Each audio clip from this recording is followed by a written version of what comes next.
Com cada setmana, matí de dilluns, en el 107.3 de Vilafant FM, i aquest espai que dediquem a Clínica Bofill Figueres amb cadascun dels seus especialistes. Avui tenim el plaer de compartir una estoneta amb la neuropsicòloga Mireia Rivero. Molt bon dia. Hola, bon dia. Què tal, com estàs? Bé, molt bé, gràcies.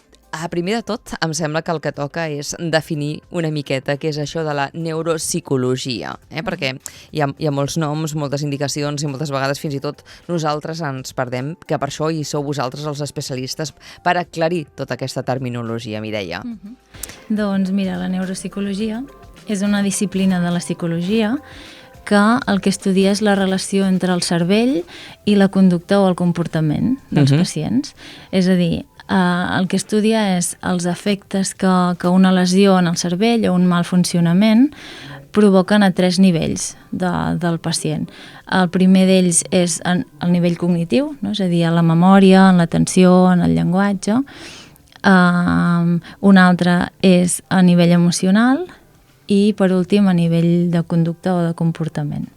És a dir, com aquesta lesió afecta en aquests 3 nivells, no? I quines conseqüències té en la persona.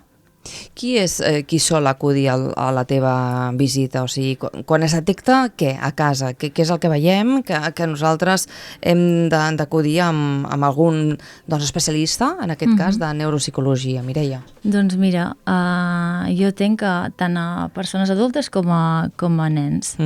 Vale? Llavors, amb adults, són pacients normalment que han patit una lesió cerebral que pot ser a conseqüència, per exemple, d'un ictus, a conseqüència d'un traumatisme cerebral, a conseqüència d'un tumor cerebral, o també que pateix un deteriorament cognitiu lleu o una malaltia degenerativa com les demències, no? Com les que tots coneixem, com la malaltia d'Alzheimer o la malaltia de Parkinson, per exemple. Qualsevol persona pot demanar dia i hora o venen derivats d'altres especialitats en principi?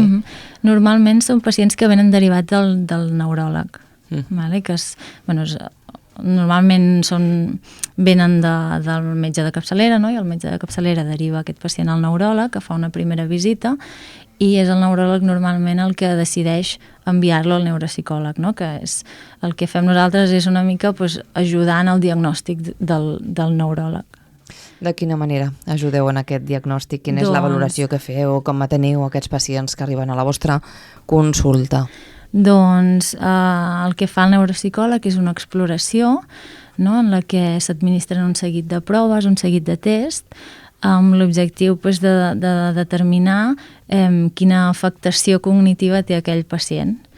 No? Llavors, el neuropsicòleg prèviament escull una sèrie de proves, un seguit de tests, segons el que li interessa mesurar, i això li permet veure la intensitat de l'afectació i quina és l'extensió, no? Quines àrees cognitives afecta. Pot ser que afecti només a la memòria, pot ser que afecti altres funcions també cognitives i també que afecti a nivell emocional i en el comportament o la conducta. De la manera que estem anant dia a dia, suposo que hi ha alguna cosa que destaqui més que les altres pel que veieu vosaltres a la vostra consulta, no? No sé si és més a nivell emocional, a nivell cognitiu. Hi ha algun tant % que predomini en aquests casos o és molt personalitzat que no hi ha aquestes xifres que ho puguin definir? Bueno, el que més t'arriben a la consulta són, gent preocupada per, ostres, noto que em falla la memòria, no?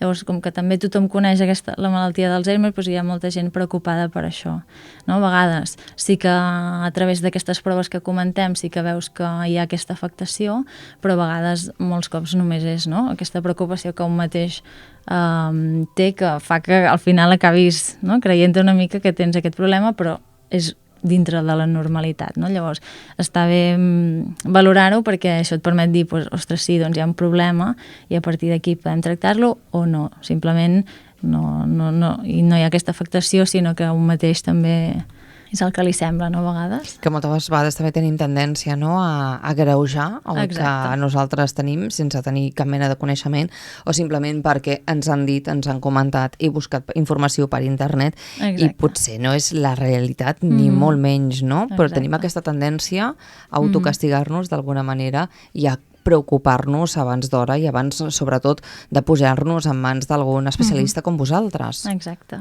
sí. Tot i això, normalment sí que els pacients que veiem, com que ja et dic que són derivats del neuròleg, sí que és perquè hi ha algun problema i s'ha d'estudiar, no? I per saber exactament quin és i com abordar-lo. Com s'aborda? Quina és la intervenció en aquests casos?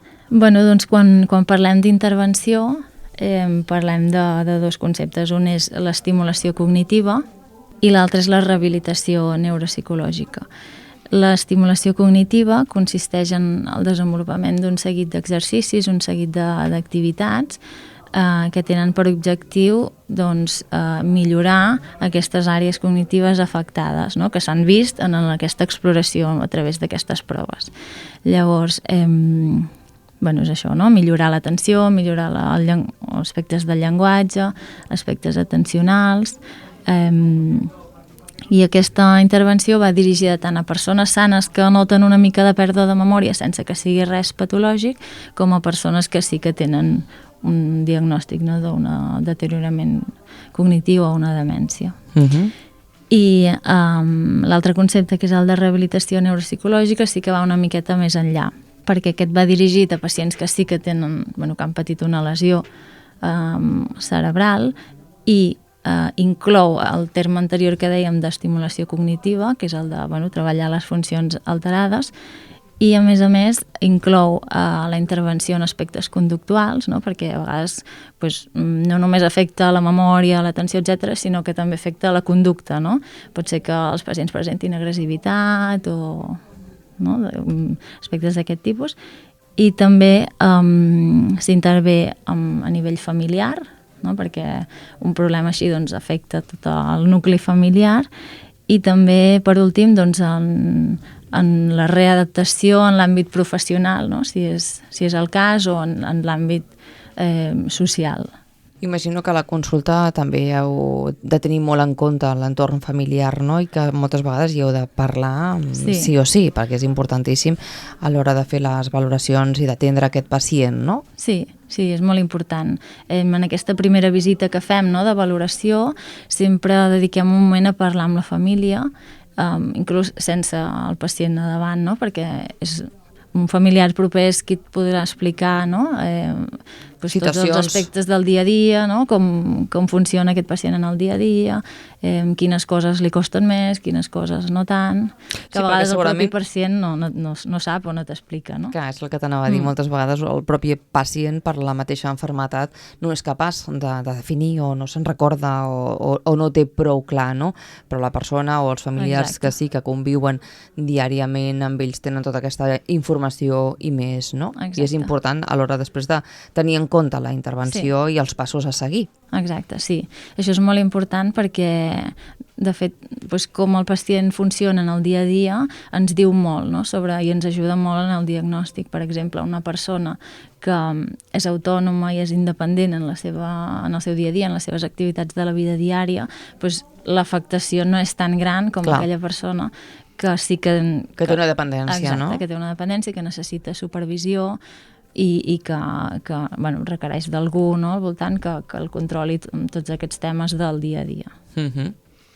Molt bé, Mireia, doncs no sé si vols afegir alguna cosa més sobre aquest tema tan interessant avui, que tothom que hi estigui interessat ja saben que també poden dirigir-se a la clínica Bofill Figueres, demanar per tu o qualsevol altre especialista que ho requereixin, i que ja saben que poden comptar perfectament amb tots els especialistes, amb tothom de vosaltres. Exacte, sí. Parlarem d'altres temes interessants sobre la neuropsicologia en una altra ocasió amb tu des de la clínica Bofill Figueres. Moltes gràcies, Mireia Rivero, per haver-nos acompanyat en aquest matí. Fins a la propera. Bon dia. Gràcies, bon dia.